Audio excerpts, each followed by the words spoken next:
Hi friends, welcome back to Uma Basava vlog Kannada. ನಾನು Uma. Friends, ಈ video ಬಂದು ಗುರುವಾರ ಸಂಜೆ ಮತ್ತು ಶುಕ್ರವಾರ ಸಂಜೆ ದಿನದ ವ್ಲಾಗ್ ಆಗಿರುತ್ತೆ. ವಿಡಿಯೋನ ಎಲ್ಲೂ ಸ್ಕಿಪ್ ಮಾಡ್ತೀನಿ ನೋಡಿ. ಇನ್ ಕೇಸ್ ಈ ವಿಡಿಯೋ ಏನಾದರೂ ಇಷ್ಟ ಆಯಿತು ಅಂತ ಹೇಳಿದ್ರೆ ದಯವಿಟ್ಟು ಒಂದು ಲೈಕ್ ಮಾಡಿ ಮತ್ತು ನಿಮ್ಮ ಫ್ರೆಂಡ್ಸು ಫ್ಯಾಮಿಲಿಗೂ ಶೇರ್ ಮಾಡಿ. ಯಾಕೋ 2 ಡೇಸಿಂದ ತುಂಬಾ ಬೇಜಾರಾಗ್ತಿತ್ತು. ಏನು ಕೆಲಸ ಮಾಡೋಕ್ಕೂ ಮನಸ್ಸಿರ್ತಿರ್ಲಿಲ್ಲ. ಸೊ ಹಾಗಾಗಿ ಸ್ವಲ್ಪ ರಾಯರ ಮಠಕ್ಕೆ ಹೋಗಿ ಬರೋಣ ಅಂತ ಹೇಳ್ಬಿಟ್ಟು ಹೋಗ್ತಾ ಇದ್ದೀವಿ. ಇಲ್ಲಿ ಜಯಲಕ್ಷ್ಮೀಪುರಂ ಹತ್ರ ಇರೋ ರಾಯರ ಮಠಕ್ಕೆ ಹೋಗ್ತಾ ಇದ್ದೀವಿ. ನಾನಂತೂ ರಾಯರನ್ನು ತುಂಬಾ ನಂಬ್ತೀನಿ. ಈವನ್ ನಾನು ಯೂಟ್ಯೂಬ್ ಸ್ಟಾರ್ಟ್ ಮಾಡಿ ವಿಡಿಯೋ ಹಾಕಿದ ದಿನವೂ ಬಂದು ಗುರುವಾರನೇ. ನಾನು ಫಸ್ಟು ಜಾಬ್ ಮಾಡ್ತಿದ್ದಾಗ ಅಲ್ಲೇ ನಮ್ಮ ಕಂಪ್ನಿ ಪಕ್ಕನೇ ರಾಯರ ಮಠ ಇತ್ತು. ನಾನು ಪ್ರತಿ ಗುರುವಾರನೂ ಹೋಗಿ ಬರ್ತಾಯಿದ್ದೆ. ಇಲ್ಲಿ ಸ್ವಲ್ಪ ದೂರ ಇರೋದ್ರಿಂದ ಒಂದು ಮಂತ್ಲಿಗೆ ಒಂದು 2 ಸಲ ಆ ಥರ ಹೋಗ್ತಾ ಇರ್ತೀನಿ. ಇನ್ನು ಅಲ್ಲಿ ಹೋಗಿ ಸ್ವಲ್ಪ ಎಲ್ಲ ಅಲ್ಲಿ ಪೂಜೆ ಎಲ್ಲ ಮುಗಿಸ್ಕೊಂಡ್ರೆ ಏನೋ ಒಂಥರ ಮನ್ಸಿಗೆ ನೆಮ್ಮದಿ, ಏನೋ ಒಂಥರ ಖುಷಿ ಅಂತಲೇ ಹೇಳ್ಬೋದು. ಅಲ್ಲೆಲ್ಲ ನಾನು ಪೂಜೆ ಮುಗಿಸ್ಕೊಂಡು ಬಂದು ಇನ್ನು ಬರಬೇಕಾದ್ರೆ ಸ್ವಲ್ಪ ಸೊಪ್ಪು ಕೂಡ ತೊಗೊಂಡು ಬಂದಿದ್ದೆ. ನಿನ್ನೆಯಿಂದ ಯಾಕೋ ಸ್ವಲ್ಪ ಗಂಟಲು ನೋವ್ತಾ ಇತ್ತು. ಅಂದರೆ ಬುಧವಾರದಿಂದ ಯಾಕೋ ಸ್ವಲ್ಪ ಗಂಟಲು ನೋವ್ತಾ ಇತ್ತು. ನೀರು ಕುಡಿಯೋಕ್ಕೂ ಕೂಡ ಆಗ್ತಿರ್ಲಿಲ್ಲ. ಆದರೂ ನೋವಿಗೂ ಕೂಡ ಸ್ವಲ್ಪ ಜ್ವರ, ಮೈಕೈ ನೋವು ಕೂಡ ಬಂದುಬಿಟ್ಟಿತ್ತು. ಸೊ ಹಾಗಾಗಿ ಸ್ವಲ್ಪ ಜ್ಯೂಸು ಅದು ಇದು ಕುಡ್ಕೊಂಡಿದ್ದೆ. ಇನ್ನು ಅಲ್ಲಿ ಸಂಜೆಯಲ್ಲಿ ಸ್ವಲ್ಪ ಪೂಜೆ ಎಲ್ಲನೂ ಸಿಂಪಲ್ಲಾಗಿ ಮಾಡಿಕೊಟ್ಬಿಟ್ಟು ಆ ನೋವಿಗೆ, ಆ ಗಂಟಲು ನೋವಿಗೆ ಸ್ವಲ್ಪ ಜ್ವರ ಬಂದಂಗೆ ಆಗಿಬಿಟ್ಟಿತ್ತು. ಅದಕ್ಕೆ ನಾನು ಗುರುವಾರ ಸಂಜೆ ವೀಡಿಯೋನ ಎಂಡ್ ಮಾಡೋಕ್ಕಾಗಿರಲಿಲ್ಲ. ಇನ್ನು ಶುಕ್ರವಾರ ಬೆಳಗ್ಗೆನೂ ಕೂಡ ನಾನು ಟ್ಯಾಬ್ಲೆಟ್ ಎಲ್ಲ ತಿಂದಿದ್ದರಿಂದ ಸ್ವಲ್ಪ ರೆಸ್ಟ್ ಮಾಡ್ತಾಯಿದ್ದೆ. ಇನ್ನು ಶುಕ್ರವಾರ ಸಂಜೆ ಆದಮೇಲೆ ಸ್ವಲ್ಪ ದೀಪ ಹಂಚೋಣ ಅಂತ ಹೇಳ್ಬಿಟ್ಟು ಮನೆಯೂ ಸ್ವಲ್ಪ ನೀಟ್ ಮಾಡ್ಕೋತಾ ಇದ್ದೀನಿ. ಮೊದಲಿಗೆ ಸ್ವಲ್ಪ ನೀರಿಗೆ ಅರಿಶಿನ ಮತ್ತು ಉಪ್ಪು ಹಾಕ್ಕೊಂಡು ಮನೆಯೆಲ್ಲನೂ ನೀಟಾಗಿ ಒರೆಸ್ಕೋತಾ ಇದ್ದೀನಿ.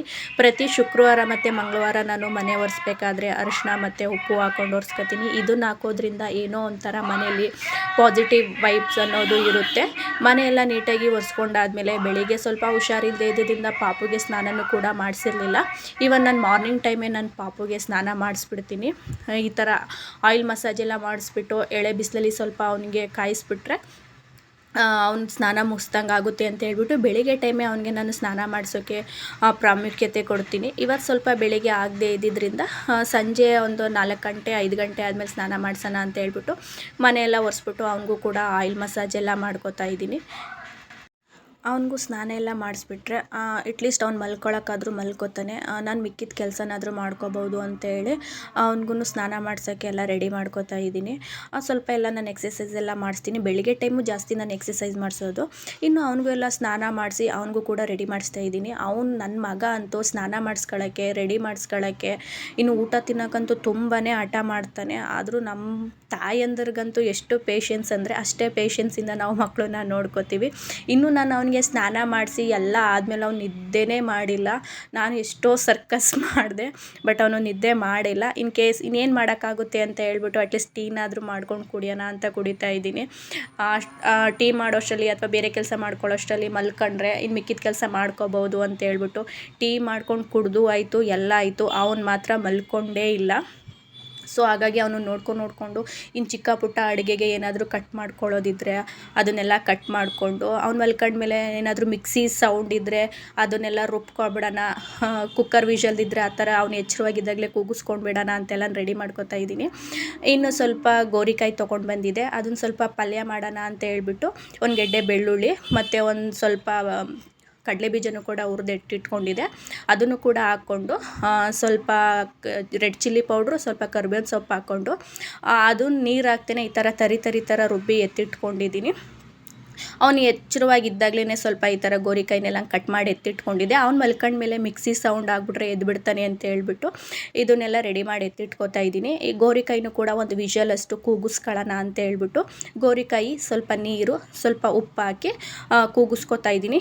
ಫೈನಲಿ ಅವನು ಕೂಡ ಮಲ್ಕೊಂಡ. ಒಂದು 5:30 ಒಂದು 7 ಗಂಟೆ ಆಯಿತು ಅವ್ನು ಮಲ್ಕೊಳ್ಳೋ ಅಷ್ಟರಲ್ಲಿ. ಸೊ ಅಷ್ಟರಲ್ಲಿ ನಾನು ಕೂಡ ಸ್ನಾನ ಮಾಡಿಕೊಂಡು ಪೂಜೆ ಎಲ್ಲನೂ ಮುಗಿಸ್ಕೋತಾ ಇದ್ದೀನಿ. ನೆನ್ನೆನೇ ನಾನು ಸ್ವಲ್ಪ ದೇವ್ರ ಸಾಮಾನುಗಳನ್ನೆಲ್ಲನೂ ತೊಳೆದು ಎತ್ತಿಟ್ಕೊಂಡಿದ್ದೆ. ಸೊ ಹಾಗಾಗಿ ಜಸ್ಟ್ ಹೂವುಗಳ್ನೆಲ್ಲನಷ್ಟೇ ಹಾಕಿ, ಹೊಸ ಹೂವುಗಳ್ನ ಹಾಕಿ ಪೂಜೆಗೆ ರೆಡಿ ಮಾಡ್ಕೋತಾ ಇದ್ದೀನಿ. ಇನ್ನು ಈ ಕಡೆ ಹೊಸ್ಲೂ ನೀಟಾಗಿ ತೊಳ್ಕೊಂಡು, ನಾನು ಬಾಗಿಲು ತೊಳಿಬೇಕಾದ್ರೆ ಹೊಸ್ಲನ್ನ ಒಂದ್ಸಲ ಇಟ್ಕೊಂಡಿರ್ತೀನಿ. ಆದರೆ ಅದಕ್ಕೆ ಅರಿಶಿನ ಕುಂಕುಮ ಮಾತ್ರ ಪೂಜೆ ಮಾಡುವಾಗ ಮಾತ್ರ ನಾನು ಹಾಕೋತೀನಿ. ಹಾಗೆ ಹೊಸ್ಲನ್ನು ತೊಳ್ಕೊಂಡು ಅದಕ್ಕೂ ಕೂಡ ಅರಿಶಿನ ಕುಂಕುಮ ರಂಗೋಲೆ ಹೂವು ಎಲ್ಲ ಇಟ್ಕೊಂಡು ಅದನ್ನು ಕೂಡ ರೆಡಿ ಮಾಡ್ಕೋತಾ ಇದ್ದೀನಿ. ಇನ್ನು ಈ ಕಡೆ ಬಂದು ತುಳಸಿ ಕಟ್ಟೆಗೂ ಎಲ್ಲನೂ ನೀಟಾಗಿ ತೊಳ್ಕೊಂಡು ಅದು ತುಳಸಿಗೂ ಕೂಡ ಅರಿಶಿನ ಕುಂಕುಮ ಹಾಕ್ಕೊಂಡು ಈ ಕಡೆ ಪಾಟ್ಗೂ ಅರಿಶಿನ ಎಲ್ಲ ಹಾಕ್ಕೊಂಡು ಅದಕ್ಕೂ ಕೂಡ ನಾನು ಅರಿಶಿನ ಕುಂಕುಮ ಎಲ್ಲ ಹಾಕ್ಕೊಂಡು ಅದಕ್ಕೂ ಕೂಡ ಹೂವು ಇಟ್ಟು ಅಲ್ಲಿಗೊಂದು ಚಿಕ್ಕದಾಗಿರೋ ಒಂದು ರಂಗೋಲಿನೂ ಕೂಡ ಹಾಕೋತಾ ಇದ್ದೀನಿ. ಇಲ್ಲಿ ನನ್ನ ಮಗ ಅಂತೂ ಎದ್ದು ಬಂದುಬಿಟ್ರಂತೂ ಆ ಪಾಟಲ್ಲಿರೋ ಮಣ್ಣೆಲ್ಲ ಎತ್ತಿ ಈಚೆಗಡೆಗೆ ಹಾಕ್ತಾ ಇರ್ತಾನೆ. ಸೊ ಹಾಗಾಗಿ ನಾನು ಯಾವಾಗಲೂ ಬಾಗಿಲು ಹಾಕ್ದಂಗೆ ಹಾಕಿರ್ತೀನಿ. ಇನ್ನು ಹೊಸ್ಲು ಎಲ್ಲ ರೆಡಿ ಮಾಡಿಬಿಟ್ಟು ಬಂದು ಇವತ್ತಿನ ನೈವೇದ್ಯಕ್ಕೆ ಬಾತ್ ಮಾಡ್ಕೊಂಡಿದ್ದೆ. ಪೂಜೆ ಎಲ್ಲ ಮುಗಿಸ್ಕೊಂಡೆ. ನಾನು ಏನೋ ಒಂಥರ ಪೂಜೆ ಮಾಡಿದ್ರೆ ಮನೇಲಿ ಒಂಥರ ಮನೆಗೆ ಮನಸ್ಸಿಗೆ ಏನೋ ಒಂಥರ ನೆಮ್ಮದಿ ಅಂತಲೇ ಹೇಳ್ಬೋದು. ಈ ಕಡೆ ಕುಕ್ಕರ್ ವಿಷಲ್ ಕೂಡ ಹೋಗಿತ್ತು. ಗೋರಿಕಾಯಿ ಬೇಯಿಸ್ಕೊಂಡಿದ್ನಲ್ಲ ಅದು ಕೂಡ ಒಂದು ವಿಷಲ್ಗೆ ಬೆಂದಿತ್ತು. ಅದನ್ನು ಕೂಡ ನಾನು ಸೋಸ್ಕೊತಾ ಇದ್ದೀನಿ. ಒಂದು ಸೊಪ್ಪು ಸೋರಾಕೋ ಪಾತ್ರೆಗೆ ಹಾಕ್ಕೊಂಡು ಅದನ್ನು ಕೂಡ ಸೋಸ್ಕೊತಾ ಇದ್ದೀನಿ.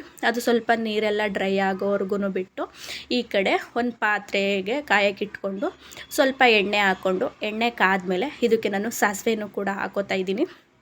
ಇನ್ನು ಸಾಸಿವೆನೂ ಸ್ವಲ್ಪ ಚಿಟಪಟ ಅಂತ ಬಂದಮೇಲೆ ಇದಕ್ಕೆ ಒಂದೆರಡು ಹಸಿಮೆಣ್ಸಿಕಾಯಿ ಕೂಡ ಕಟ್ ಮಾಡಿ ಎತ್ತಿಟ್ಕೊಂಡಿದ್ದೆ. ಅದನ್ನು ಹಾಕ್ಕೊಂಡು ಒಂದು ಈರುಳ್ಳಿನ ಕಟ್ ಮಾಡಿ ಸಣ್ಣ ಸಣ್ಣಕ್ಕೆ ಅದನ್ನು ಕೂಡ ಎತ್ತಿಟ್ಕೊಂಡಿದ್ದೆ. ಅದನ್ನು ಹಾಕ್ಕೊಂಡು ಅದು ಸ್ವಲ್ಪ ಬ್ರೌನ್ ಕಲರ್ ಬರೋವರೆಗೂ ಚೆನ್ನಾಗಿ ಫ್ರೈ ಮಾಡ್ಕೊತಾ ಇದ್ದೀನಿ. ಇಲ್ಲಿ ಸ್ವಲ್ಪ ವಾಯ್ಸ್ ಡಿಸ್ಟರ್ಬ್ ಇದೆ, ನಾನು ವಾಯ್ಸ್ ಓವರ್ ಕೊಡಬೇಕಾದ್ರೆ ಕ್ಷಮಿಸಿ.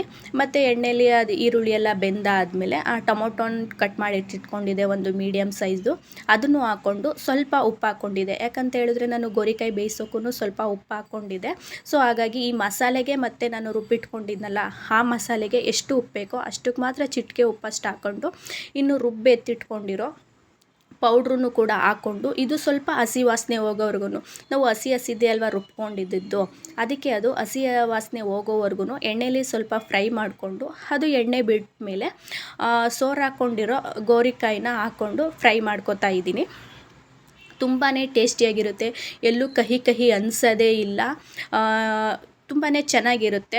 ರೊಟ್ಟಿಗೆ, ಪಲ್ಯಕ್ಕೆ, ಬಿಸಿ ಬಿಸಿ ಅನ್ನದ ಜೊತೆನೂ ಕೂಡ ಚೆನ್ನಾಗಿರುತ್ತೆ. ಇದಕ್ಕೆ ಫೈನಲಿ ಅದು ಕೂಡ ಎಲ್ಲ ಮಸಾಲೆಯಲ್ಲಿ ಹೊಂದ್ಕೊಂಡಾದಮೇಲೆ ಸ್ವಲ್ಪ ಕರಿಬೇವಿನ ಸೊಪ್ಪು ಮತ್ತು ಕೊತ್ತಂಬರಿ ಸೊಪ್ಪು ಹಾಕ್ಕೊಂಡು ಮಿಕ್ಸ್ ಮಾಡ್ಕೊತಾ ಇದ್ದೀನಿ. ಟೇಸ್ಟ್ ಅಂತೂ ತುಂಬಾ ಸಖತ್ತಾಗಿರುತ್ತೆ.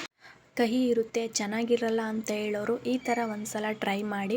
ಇನ್ ಕೇಸ್ ನೀವು ಯಾವ ಥರ ನೀವು ಮಾಡಿದ್ರಿ ಅಂತ ನನಗೆ ಕಾಮೆಂಟಲ್ಲಿ ತಿಳಿಸಿ.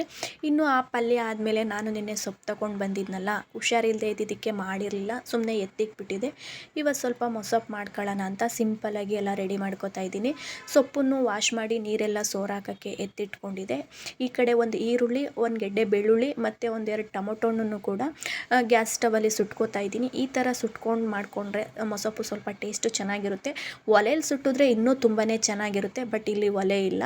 ಇವಾಗ ನಾನು ಸೊಪ್ಪು ಬೇಯಿಸ್ಕೊಳ್ಳೋಕ್ಕೆ ಒಂದು ಕುಕ್ಕರ್ಗೆ ನೀರು ಹಾಕ್ಕೊಂಡು ಅದಕ್ಕೆ ಒಂದೆರಡು ಹಸಿಮೆಣ್ಸಿಕಾಯಿ, ಸ್ವಲ್ಪ ಮೆಣಸು ಮತ್ತು ಒಂದು 1/4 ಕಪ್ ಹಾಕೋಷ್ಟು ಬೇಳೆಕಾಳನ್ನ ಹಾಕ್ಕೊಂಡು ಅದನ್ನು ನಾನು ಬೇಯಿಸ್ಕೊತಾ ಇದ್ದೀನಿ. ಕೂಗಿಸ್ಕೊತಾ ಇಲ್ಲ. ಇವಾಗ ತೊಳೆದು ಎತ್ತಿಟ್ಕೊಂಡಿದ್ನಲ್ಲ ಸೊಪ್ಪು, ಅದನ್ನು ಹಾಕ್ಕೊಂಡು ಅದು ಒಂದು 3/4 ಭಾಗ ಬರೋ ಅಷ್ಟನ್ನು ಬೇಯಿಸ್ಕೊಂಡು ಅದೆಲ್ಲ ಸ್ವಲ್ಪ ತಣ್ಣಗಾದ್ಮೇಲೆ ಅದನ್ನು ಕೂಡ ಸೊಪ್ಪು ಸೋರಾಕೋ ಪಾತ್ರೆಗೆ ಹಾಕ್ಕೊಂಡು ಸೋಸಿ ಎತ್ತಿಟ್ಕೋತಾ ಇದ್ದೀನಿ. ಕೆಲವರು ಅಲ್ಲೇ ಮಸ್ತ್ಬಿಟ್ಟು ಬೇರೆ ಒಗ್ಗರಣೆ ಕೊಟ್ಕೋತಾರೆ. ನಾನು ಆ ಥರನೂ ಮಾಡ್ತೀನಿ. ಕೆಲವೊಂದು ಸಲ ಈ ಥರ ಮಾಡ್ಕೊತೀನಿ. ಇನ್ನು ಅದು ಕೂಡ ಎಲ್ಲ ಕಂಪ್ಲೀಟ್ಲಿ ತಣ್ಣಗಾದ್ಮೇಲೆ ಒಂದು ಕುಕ್ಕರ್ ಜಾರ್ಗೆ ಹಾಕ್ಕೊಂಡು ಇದಕ್ಕೆ ನಾವನ್ನೆಲ್ಲ ಸುಟ್ಟಿಟ್ಕೊಂಡಿದ್ನಲ್ಲ ಈರುಳ್ಳಿ, ಬೆಳ್ಳುಳ್ಳಿ, ಟೊಮೊಟೊ ಅದನ್ನು ಕೂಡ ಹಾಕ್ಕೊಂಡು ಅದಕ್ಕೆ ಬೇಳೆ ಸಾಂಬಾರು ಪೌಡ್ರ್ ಹಾಕ್ಕೊಂಡು ಒಂದು 2 ಟೇಬಲ್ ಸ್ಪೂನಷ್ಟು ಕಾಯಿ ಕೂಡ ಹಾಕೋತಾ ಇದ್ದೀನಿ.